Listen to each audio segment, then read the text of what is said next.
ఈ రోజే డౌన్లోడ్ చేయండి. మీ ఫేవరెట్ షోస్ చూడండి. ఏంటే అక్కడెక్కడో చూస్తున్నావు? పద అమ్మాయి దగ్గరికి. మీరు వెళ్ళండి, నాకు కొంచెం పనుంది. ఏంటి ఆ మనోహర్ తోటి ముచ్చట పెట్టుకోవాలా?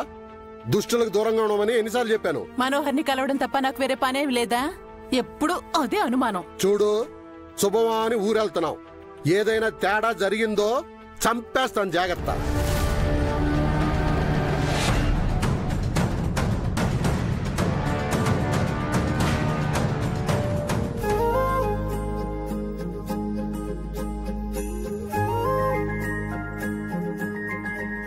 అమ్మా బాగి, నాన్నా వచ్చేసారా? పిన్ని ఎక్కడా? కింద ఉందమ్మా. అమ్మా, ఈ టైంలో నువ్వు ఈ పనులన్నీ చేస్తున్నావేంటి? నువ్వు కూర్చో, నేను సర్దుతాను. నాన్నా, ఈ పనులన్నీ మీకెందుకు?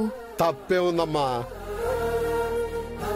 ఎప్పుడెప్పుడు ఊరెళ్దామా, ఎప్పుడెప్పుడు ఊర్లో వాళ్ళందరినీ పలకరిద్దామా, ఎప్పుడెప్పుడు నీ సీమంతం చేద్దామా అని చాలా ఆత్రంగా ఉన్నానమ్మా.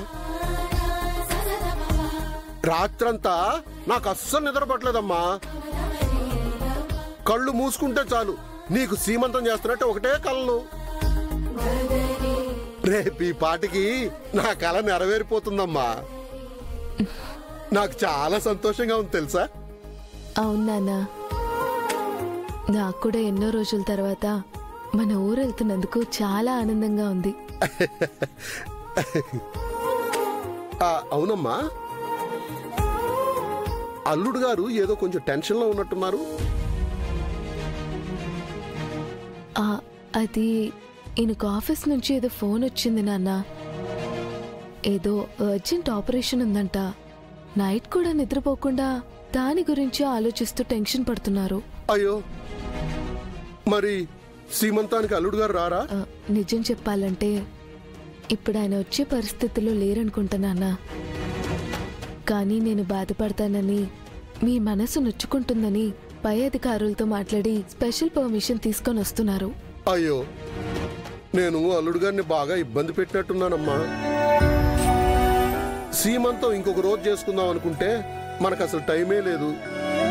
ఇంకొక 10 రోజుల్లోనే నీ ప్రసవం. పర్లేదులే నాన్న, ఆయన ఎలాగలాగా మేనేజ్ చేస్తారు. దాని గురించి మీరేం దిగులు పడకండి. సరేనమ్మా. పిల్లలు రెడీ అయ్యారో లేదో చూసొస్తానమ్మా.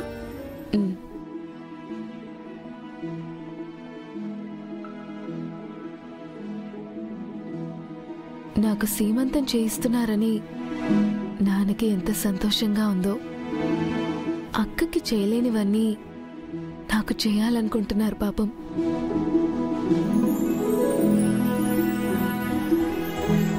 ఒక రకంగా నాకు పుట్టబోయేది అక్కే కాబట్టి